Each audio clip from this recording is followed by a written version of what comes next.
নমস্কার সবাইকে, সবাই কেমন আছো? আশা করছি তোমরা সবাই অনেক ভালো আছো, আমিও খুব ভালো আছি।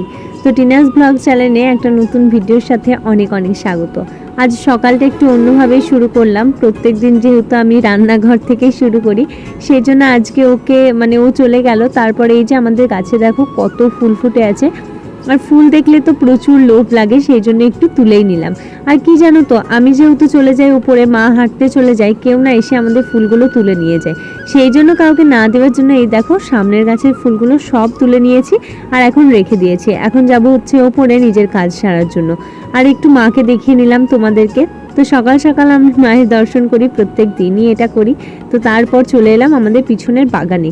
বাগানের অনেক দিন অনেক ভিডিও কোনো ভিডিওই দিইনি আমি, আজকে দিচ্ছি। আজকে যেহেতু গেলাম একবার, দেখছি জলে পুরো দেখো আমার পদ্ম গাছগুলো বড় হয়ে গেছে, কিন্তু এত মশা কি বলবো, পিছনে যেতে ইচ্ছে করে না এত মশার জন্য। আর এই যে দেখো পেছনের এই গাবাটা না ভর্তি হয়ে গেছে, নোংরা পড়ে থাকে, দেখো গাবাটার অবস্থা কিরকম। আর এই যে কাঠবেলি ফুল ফুটেছে, এগুলো হাজারি বেলি বলে মনে হয়, আমি ঠিক নামটা ভুলে গেছি। তো অনেক গাছ আছে আমাদের পিছনে, আর নতুন নতুন কিছু গাছও লাগিয়েছিলাম। এই যে এটা দেখছো, এটা হচ্ছে লাল কাঠগোলাপ। তোমরা লাল কাঠগোলাপ অনেকেই দেখেছো। এটা আমি যখন পড়তে গেছিলাম বেলডাঙা, তখন একজনের বাড়ি থেকে নিয়ে এসেছিলাম।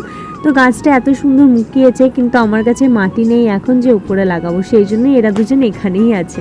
পরে এই যে উপরে এসে চা বসিয়ে দিয়েছি, কারণ প্রত্যেক দিনই আর একই জিনিস দেখাতে ভালো লাগছে না। আর আমি কাজ করছি, কোনো যে কিছু হবে না সেটা কি মানা যায় বলো। এক্ষুনি পুছে টুছে ঠিকঠাক করলাম, আবার এই যে দুধ পড়ে গেল। আর দুধ পড়ে গেলে জানো তো ওই কীরকম পোড়া পোড়া গন্ধ আসে ওই দুধটা যদি পড়ে, সেই জন্য ভালো করে আর একবার পুছে দিলাম। তো গ্যাস পোছামাছি হওয়ার পর যদি এরকম কোনো ব্যাপার হয়, কীরকম হয় বলো তো। আর পিছনটা দেখো পুরো সবুজ লাগছে, আর এত ঝোড় জঙ্গল হয়ে গেছে আমাদের পিছনে বলা। সকাল সকাল এখন চাটা আমি ছেঁকে নিচ্ছি। আর সকালবেলাতে সব কাজ প্রত্যেক দিন আর দেখাতে ভালো লাগে না, কারণ একই তো কাজ বলো। আমাদের মেয়েদের ঘুরে ফিরে সেই একই কাজের মধ্যেই থাকি, কোথাও দুদিন বেরোনো হয়নি বা কিছু যাওয়া হয়নি। তো এই যে সকালবেলাতে বিস্কিট আর চা নিয়ে বসে পড়েছে, এখন চা বিস্কিট খাবো, তারপর একটু কাজ টাজ আছে সেগুলো সেরে চলে যাব আমি আমার গন্তব্যস্থলে। তো আজকে ভাবছিলাম একটু ছাদে যাব। তো চা খাওয়ার পর এই যে চলে এসেছি আমি ছাদে। আর ছাদে দেখো আমার ড্রাগন ফুলগুলো বেশ বড় বড় হয়েছে। আমার যে কি আনন্দ হয়, প্রত্যেক গাছের থেকে আমার মনে হয় ড্রাগন গাছে যখন ফুল আসে তখন খুবই ভালো লাগে।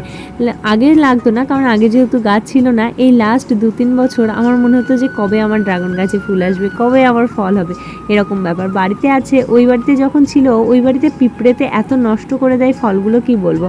আর পিছনগুলো দেখো এত আগাছা জন্মে গেছে। আর এই যে এটা হচ্ছে নাগচাপা, কিছুদিন আগেই এনে বসিয়েছিলাম দুটো ডাল। তো দেখছি ভালোভাবেই দুটো ডাল মুকিয়ে গেছে আর কুড়িও চলে এসছে। এই যে এনারা আমার অপেক্ষায় বসে থাকে সব সময়, কখন ছাদে আসবো আর কখন ওদেরকে খাবার দেবো। তো দেখো কি সুন্দর দুটো রেললিলি ফুটেছে, দুটো না অনেকগুলো ফুটেছে। ওই দেখো এই যে রেললিলিগুলোকে দেখছো, এগুলোকে মা মেজো কাকিমার বাড়ি থেকে একটুখানি নিয়ে এসেছিল, আর এখন প্রচুর হয়ে গেছে।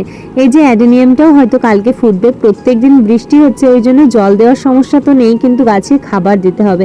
গাছগুলো কিরকম একটা ফ্যাকাশে ধরনের হয়ে গেছে। আমি ভেবেছিলাম যে আমাদের গাছে পুরো গাছেই থাকবে, কিন্তু যা হনুমানের অত্যাচার, ওই এসে প্রত্যেক সপ্তাহে এসে একদিন করে গাছগুলোকে খেয়ে যাবে, ওটা আমার আর সহ্য হচ্ছে না।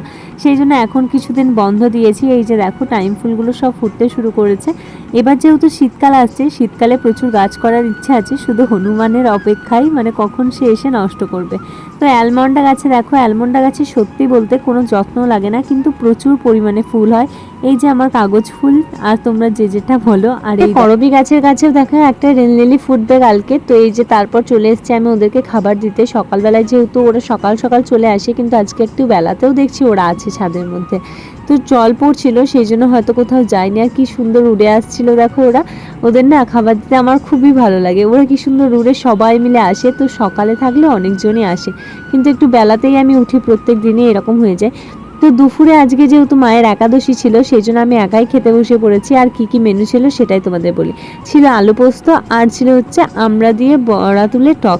তো এই দুটোই ছিল, কারণ আমার হিজিবিজি বেশি ভাজা ভুজি এসব কিছু ভালো লাগে না। আমার সবসময় মনে হয় একটা তরকারি ভাত হলেই আমার খুবই ভালো লাগে।